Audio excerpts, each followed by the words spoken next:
wonder what this is all about. This is supposed to be an analog horror, right? It's like, am I watching like a movie trailer or something? Wait, isn't that from the Kirby anime? Hey guys, another episode of All Talk No Advice. There's a new thing in town, the analog horror genre, ARG. Just recently I heard about an analog horror series on Kirby of all franchises, and it just doesn't work. How am I supposed to take this seriously? The video glitches don't look convincing, and listen, I know what they're going for, but it isn't convincing. And these?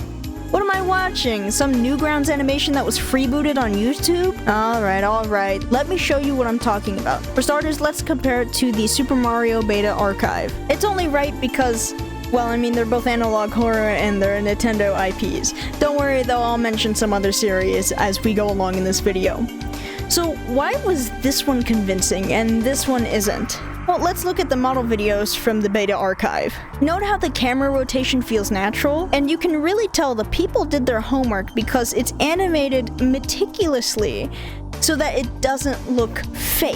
This looks convincing. As a matter of fact, this channel actually fooled me into thinking that this was part of a Giga leak that happened around the same time. Now, look at this video. Yes, I know I'm gonna get nitpicky, but please, let me tie this all together. So aside from the fake glitching, the animation on the menu is too smooth, and the death animation has some squash and stretch not present in the original. In the next video, it seems like we're way too zoomed in, and in this game over screen, we are way too zoomed out. Actually, now that I think about it, there's a lot of zooms and a lot of squash and stretches. Now you may ask, random attribute, why does this matter so much? Because that's the antithesis of analog horror. The appeal of analog horror is using a medium that you know and you're familiar with, and you tweak certain parts so that the audience knows while it's familiar, there's something that feels off.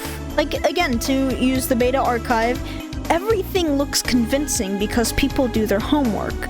They make sure that none of the renders look off, they make sure that the music sounds very close, but tweak it slightly so you know that there's something off. And it's the same with, I think, while not the first series, the most popular one, the Mandela catalog, really uses the VHS aspect to their full advantage. That's all I can really say for it right now. And even Local 58, in their first video, you can tell it's so convincing because the drive footage is real. Their technology is getting better and better, but in general, to see a dash cam that's in monochrome, that's alright. The GPS sound, even though when you get a good ear for it, you know it's post-production work, the reverb and the voice use, again, sounds very typical to what you hear in a VHS. Need I go on? I think what's wrong with this one is it's just too stylistic, let's say. Let me explain. Number one, these filters don't really look convincing. Sure, you've got the head start with the CRT thing, but you kind of need to fix distance, and maybe you might need to change the angles here and there. You might need to add maybe some flashing, like how a CRT actually records on a camcorder. Also, another route is capturing it as if you have a capture card or something.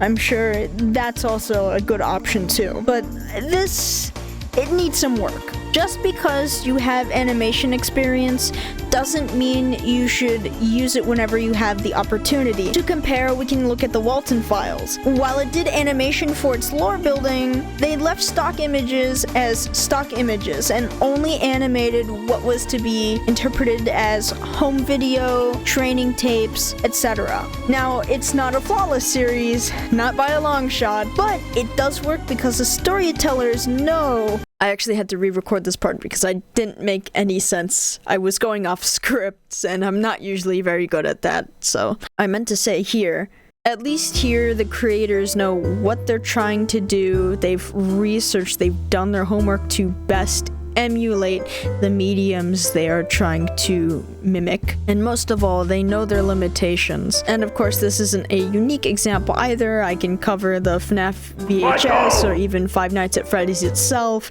There's also Petscop, etc., etc. Oh, what's this? Oh no, this. The Dev Diary.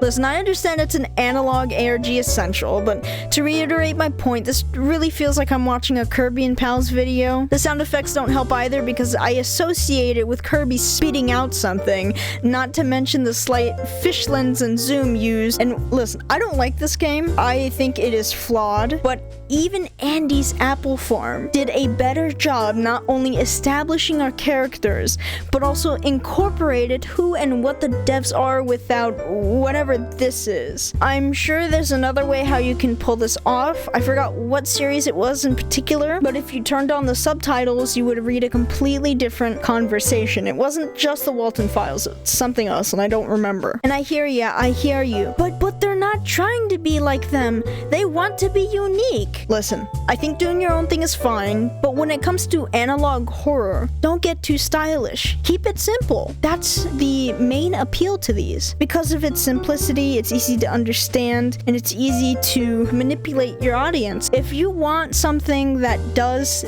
this, but even scarier, you can play Sonic.exe. I'm not joking. Yes, I know it's not scary, and it's cheesy as all hell. Really, I feel like that's a more convincing product to what I'm seeing here on the screen. Again, I understand what they're doing, and I understand why they're doing it, but I think it's just best if you tone it down and don't make it so out there. And that's all I have to say for this episode. I'll see you in the next episode.